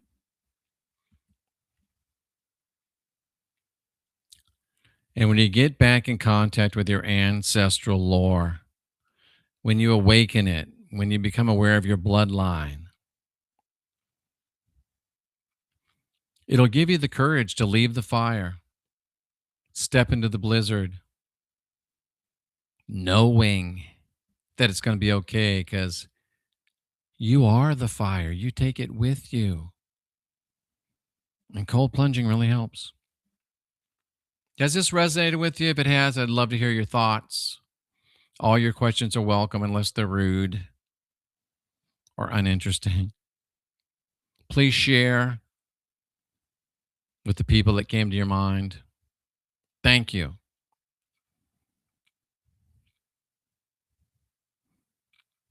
And whether you're white, black, brown, red, yellow, and even if you follow that Jesus fellow, I honor your path. I don't want you to be on the wrong one, but I honor your right to be wrong.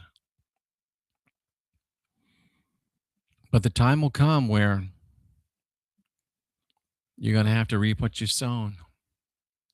Major famous politicians throughout history, kings, queens, many great scientists have all been secretly practicing various forms of magical ritual and invoking and summoning the spirits of stars and planets into a magical temple. Say, for example, Queen Elizabeth II, who is the grand patroness of World International Freemasonry, or, her ancestors, such as Queen Elizabeth I, who employed magicians such as John Dee.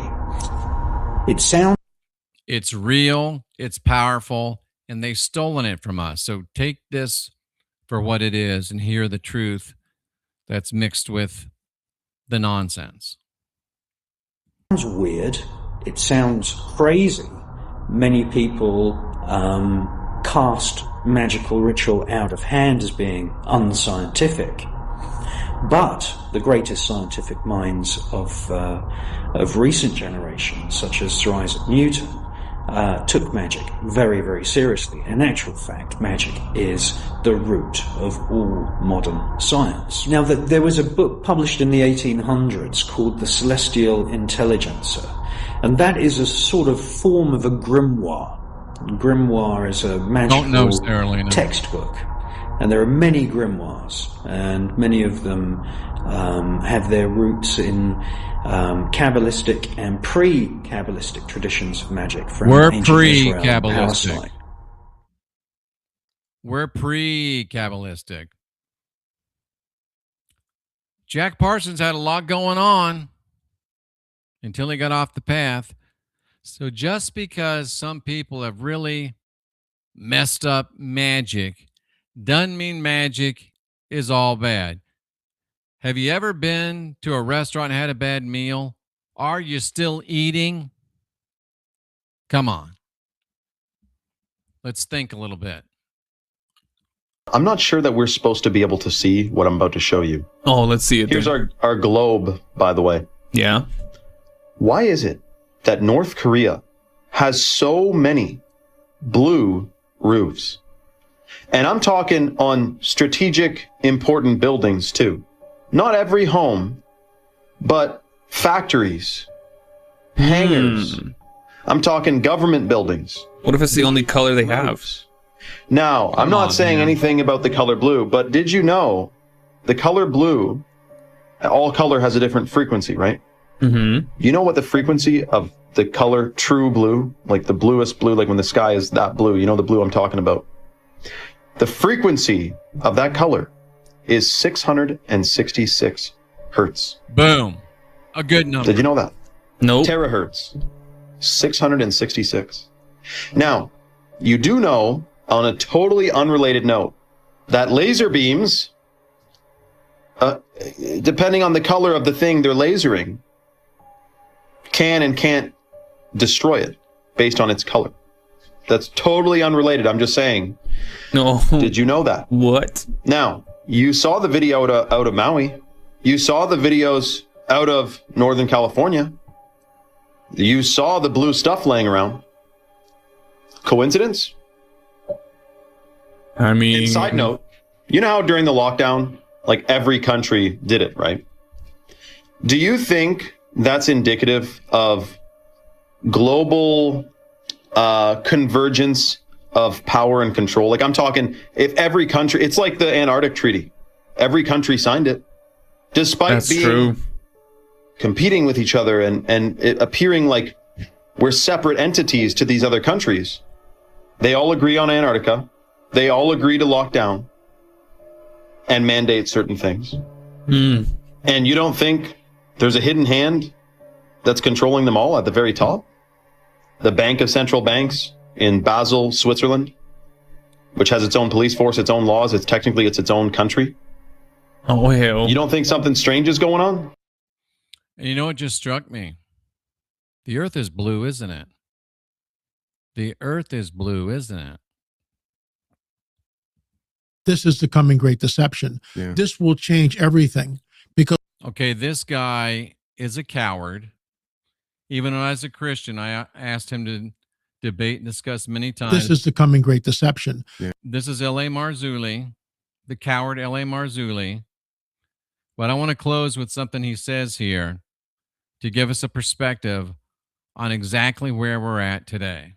This is the coming great deception. Yeah. This will change everything. Because when they show up, they will tell us, we seeded all life on this planet. We genetically manipulated early man. We started the world's civilizations. We started the world's religions. Now at this critical juncture... Because we did. Nuke going off. And what's going on in Iran right now? Tony, yeah. I mean, anything's possible. Yeah. These guys are like a tiger back into a corner. Do they have nukes? We've heard they have no nukes. We've heard they have 11 nukes. Mm-hmm. We've heard they have 8 nukes, but there's no delivery system. We don't know what the truth is. Nobody does. All it takes is one nuke going off, and this sets up the greatest climate of fear that humanity has ever experienced collectively. No, Christianity's already done that. Because we're all linked together with the internet, right? And satellites all around us. That's when they show up. That's conjecture. That's the final rung. Pray to God we don't have that scenario. But what happens if a Messiah? You can pray in one hand and shit in the other, and we're still going to show up.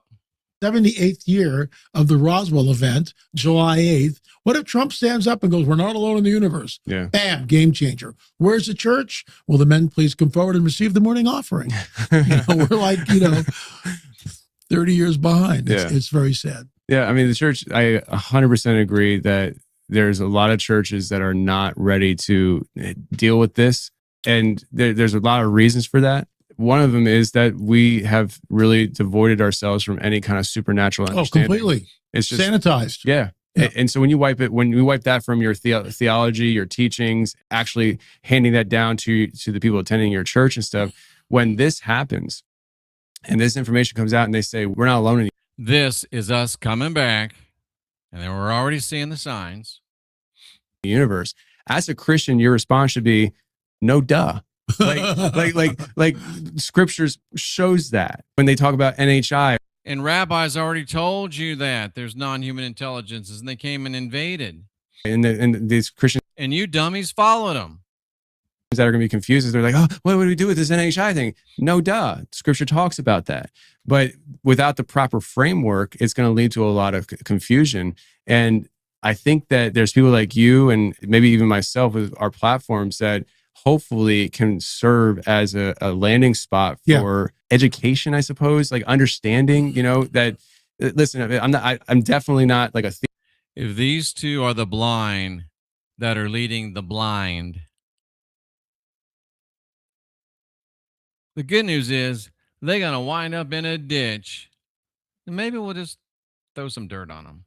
Theologian on here telling you exactly how all the Hebrew and Greek breaks down. Yeah, and that's not what we're supposed to be doing. No, it's not my calling. Did you hear that? We're not supposed to be telling you how the Greek and Hebrew breaks down. Do you know what the Bible's written in? Greek and Hebrew.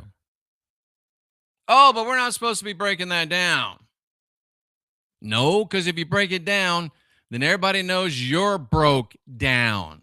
Do you hear these two? Do you hear these two?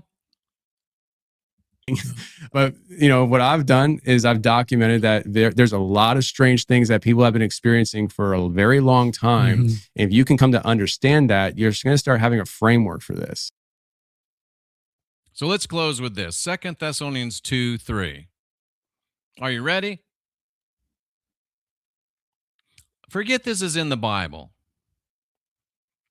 If you were just reading this, who fits this description? There's only one person that fits this description in all of religious lore. From the time that religion first showed up in the anthropological record, which is about 50,000 years ago, till today, David, it wasn't supposed to be a debate with that stupid David Vos. He tried to turn it into one. I was too nice. But anyway, who does this describe? Let no one deceive you in any way, my heathen friends. For it will not come, the end will not come until a rebellion occurs. And a man of lawlessness, the son of destruction, is revealed. How do you know who this son of destruction is? Because he opposes and exalts himself above every god or object of worship. There's only one. And he will seat himself in the temple of God, proclaiming to be God. And if you look at this is the definite article, to be the only God. There's only one entity in all of human history, only one entity in all of spiritual history that ever said, I'm the only God. Every other God is bad, and I'm the only good one. There's only been one. Name that person. Name that entity. It starts with G and ends with Zus. Jesus. Remember David Wilcock said they have to show you? They showed you. Are you smart enough to see it? We live in a reality with many different realities. This really is it. People live very different realities, but we have different frequencies. So you'll find the people that are in the same frequency field as you and feel comfortable in that frequency. There's sleep people, you've got maybe the political people, the awake people, but there's different sections of awakening as well. So you'll go through the awakening down lots of rabbit holes, and then you'll find that actually all the answers within, and it's finding out, how do I gain those answers within? But what's going to take place, that I see taking place, is that compartmentalization is a reflection of the compartmentalization that we have in our minds.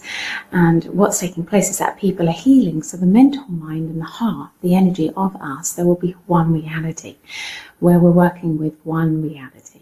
So there's an evolution that's taking place, and that evolution means that everybody's going to be on the same page, that life is about oneself, learning about oneself, evolving, not evolving through understanding the reality around you, understanding the reality that is going on within you, because your reality, your energies is what creates your reality. So understanding yourself is the only way you will evolve.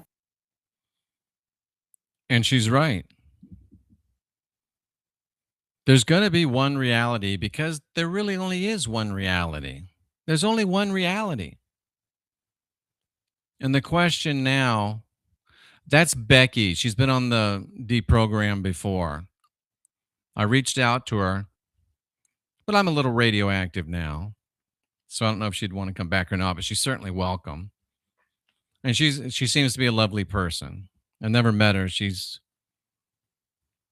over in Europe somewhere. We're at this place, folks, where winter's ending, the reset's coming, and all these false realities are going to go away. And it's either going to be the Abrahamics reality. I'm trying, Dagger, I'm trying. Y'all email her, go on her channel, say, Jeff wants you on. And either their reality or your reality is about to win. There's really only one reality.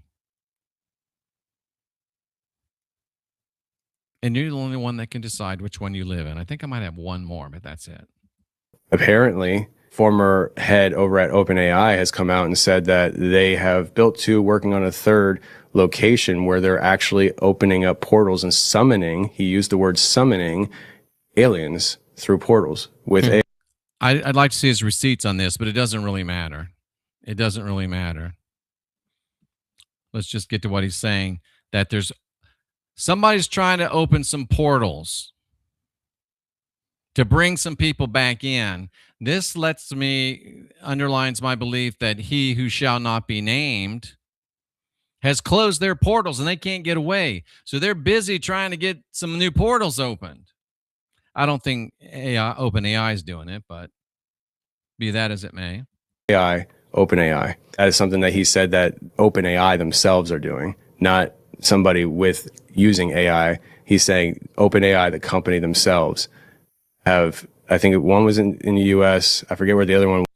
And I know this is one of my hobby horses, but here's a guy that's supposed to be talking about the reality and supposed to be enlightening us. And he's wearing a Philadelphia 76ers hat. If you can't figure out what sports is and what it's doing to the world, then you got no business on YouTube flapping your gums. But in the Middle East, they're building a third one. So what's that about, right? What kind in the Middle East? Yeah, like in Babylon. Yeah, exactly. Ancient temples and stuff. And then all of a sudden you have aliens are stopping the war and Bledsoe's prophecies coming true. Oh, yeah. No, so the lady that I think is so interesting is Amy Eskridge. So she was like the most recently added scientist to the list. What makes Amy just like... And I'm pretty sure they're talking about that list I don't think it's pure evil, Dagger. I don't think it's pure evil. It's a tool. And you can use a tool for good or you can use it for evil, in my opinion. Sports is the bread and circuses of modern America. So she was recently added to this list, which makes me wonder. Is this another inversion and another projection? I'll finish my thought after he gets finished. So crazy is, well, number one, she was officially ruled her death as a self-inflicted gunshot wound. Several factors have contributed in the ongoing public debate and intense scrutiny surrounding the case. In interviews and podcasts recorded prior to her death, notably in 2020 and 2021, Eskridge alleged she and her team were being subjugated to harassment and psychological warfare intended to stop her work on anti-gravity and exotic physics at the Institute of Exotic Science. So she founded the Institute of Exotic Science with her dad, who was also a former Marshall Labs NASA space engineer. What kind of got me to go here, they recently added her to the list, but she has this whole confession of basically if something happens to me, I didn't do it to myself. Can I get totally crazy with you right now? You know, we've all thought, oh, all of these scientists are getting killed. That's a terrible thing. This is just a what if. And this is just for entertainment purposes. Just for entertainment purposes.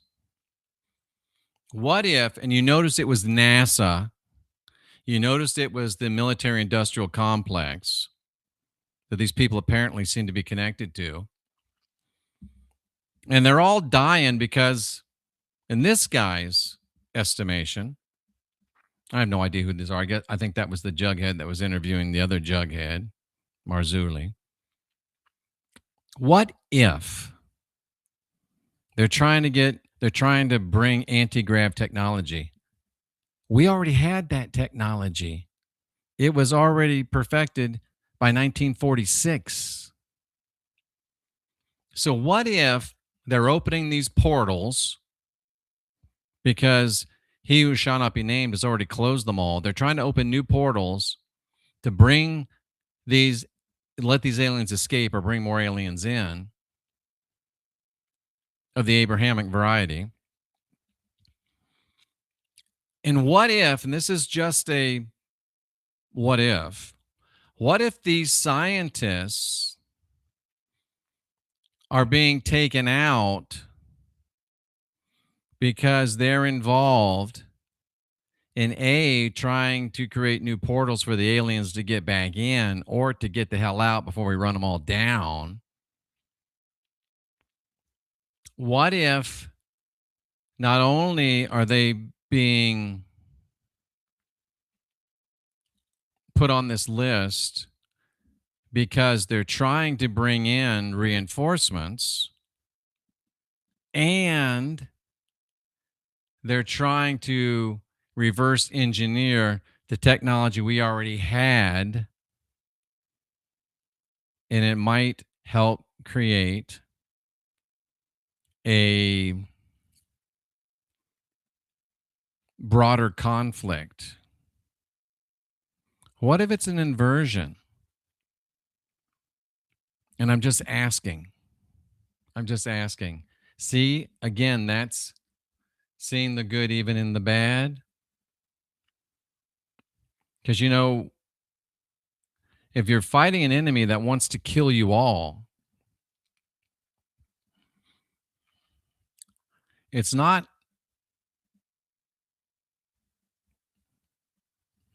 that has been killing you forever. Sooner or later, you stop being too nice to too many for too long. Just something to think about.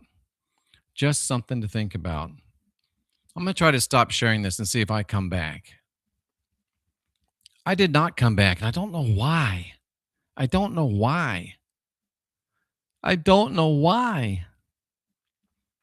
Let me see if I can trick it. Nah, it won't work. So that's all I got for tonight. I was going to open the phone lines, but it's already been a really long night, right? It's already been a really long night. Oh, come on. So I think I'll just leave you with that. I was trying to get this at least to something that you could look at.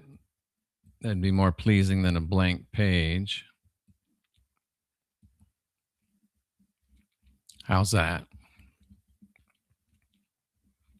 Just things to think about, because I've never been, and I'm not going to start being, I'm not going to start being the person that tells you what to think. I'm just the person that tries to get you to think. That's why I'm the Christian whistleblower. I'm just the mailman. I should take Saralina's comment off the screen. I'm just the Christian whistleblower. I'm just the mailman. Just trying to get you to consider that you might not have original sin, but you might have the spark of the divine within. And that you have another choice besides just going on bended knee. You have the choice to be sovereign. And you don't have to be a slave. And by the way, in the New Testament, every time it says servant of Jesus, it means slave. Doulos is the word. You have the right to be free. And if you're listening to the sound of my voice, you are one of the last you're one of the last generation of real humans.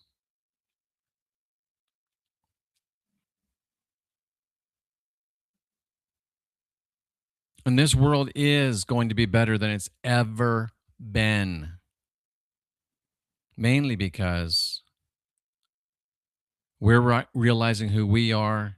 You're realizing who you are. It's winter, but spring's coming. Reality's coming. And I want to leave you with a little hope and a little promise.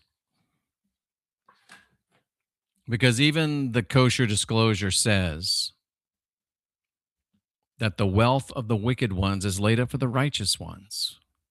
And if we look at all the things that are wicked, killing people, destroying cultures, insisting that you believe their way or you got to burn forever in the lake of fire, or a worldview that says every person should be left the hell alone to worship as they see fit and to leave each other the hell alone to do it. That's the good that comes from something bad. And the good always comes back better than ever. Thank you, Deborah. But you also have a reward that's coming your way. And this little song tells you about it. That's all I got for tonight. I'll be back on Sunday with, where's my song? I'll be back on Sunday with, where is it? There it is. With more. We're going to talk about Jesus and Moloch, the part they never told you about. Until then, I'm Jeffrey Darty, the Christian whistleblower, saluting you for being here seeking after truth. I love you very much. I really do. And this is what's in store for you.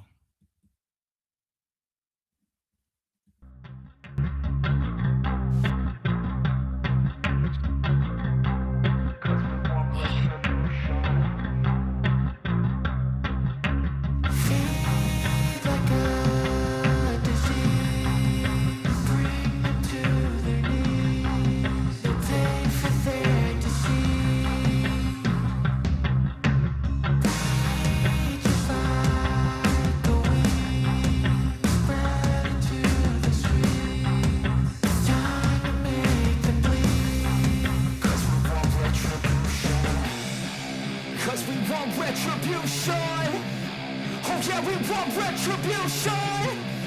Oh yeah, we want retribution.